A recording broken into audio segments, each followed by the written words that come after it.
ஒரு ஆளுக்கு நேரா மங்கி டி லுஃபி தான் வந்து சந்திச்சான். லுஃபி ரொம்ப ஹாப்பி. ஏன்னா அந்த ஆளோட பாடியும் ரப்பர் மாதிரி ஆகிட்டது, லுஃபி மாதிரி. ஆனா இந்த ஆள் சாதாரணவன் இல்ல. ஒரு யாகுசா போஸ். அவனோட ஃப்ரெண்ட்ஸ் தானே அவனை துரோகம் பண்ணி ஷூட் பண்ணினாங்க. ஹாஸ்பிட்டலுக்கு அட்மிட் பண்ணாங்க. அங்கே தவறுதலா அவன் ஒரு ஃபர்பிடன் குமு ஃப்ரூட் சாப்பிட்டான். டாக்டர்ஸ் சொன்னாங்க, நீ இனிமே வாக் பண்ண முடியாது. இதை கேட்டவனுக்கு மனசு உடைஞ்சு போச்சு. அவன் சூசைட் பண்ண முடிவு பண்ணி பில்டிங்ல இருந்து ஜம்ப் பண்ணினான்.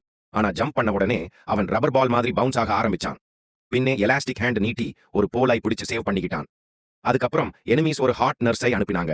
பாத் டப்ல இருக்கும்போது அவனை கில் பண்ண அவள் எலக்ட்ரோக்யூட் பண்ண ட்ரை பண்ணினாள். ஆனா கூமு ஃப்ரூட் பவர் இருந்ததால அவனுக்கு எந்த ஃபீலிங்கும் வரல. இதை பார்த்து அவள் ஓட ட்ரை பண்ணினாள். ஆனா அவன் எலாஸ்டிக் ஆர்மை நீட்டி பிடிச்சான். அவன் ரிவெஞ்ச் பத்தி யோசிச்சுக்கிட்டு இருந்த போது லூஃபி டிவில இருந்து ஜம்ப் பண்ணி நேரா ஹெலோன்னு சொன்னான். அந்த ஆள் கண்ண நம்பல. லூஃபி சொன்னான், நான் உனக்கு ரிவெஞ்ச் ஹெல்ப் பண்ணுவேன். அப்போவே இன்னொரு எனிமி வந்துட்டு அவனை கில் பண்ண ட்ரை பண்ணினான். ஆனா இந்த யாக்குசா பாஸ் ரப்பர் பவர்ஸை யூஸ் பண்ணி அந்த ஆளோட சாப்டரை க்ளோஸ் பண்ணிட்டான். இதை பார்த்த லாப்பி ரொம்ப இம்ப்ரெஸ். இப்போ அந்த ஆள் வாக் பண்ண ஆரம்பிச்சான்.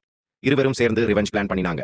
கூமு ஃப்ரூட் பவர்ல அவன் எனிமீஸை ஈஸியா டிஃபீட் பண்ணிட்டான். ஆனா பிக் பாஸ் வந்தான். அவன் தான் அந்த ஹிட் பிளான் பண்ணினவன். ஒரு பாம் ஃபியூஸை லைட் பண்ணி இப்போ உன் லைஃப் முடிஞ்சது சொன்னான். அந்த செகண்ட்ல லூஃபி வந்துட்டான். லூஃபி சொன்னான், இந்த மனிதன் என் நண்பன்.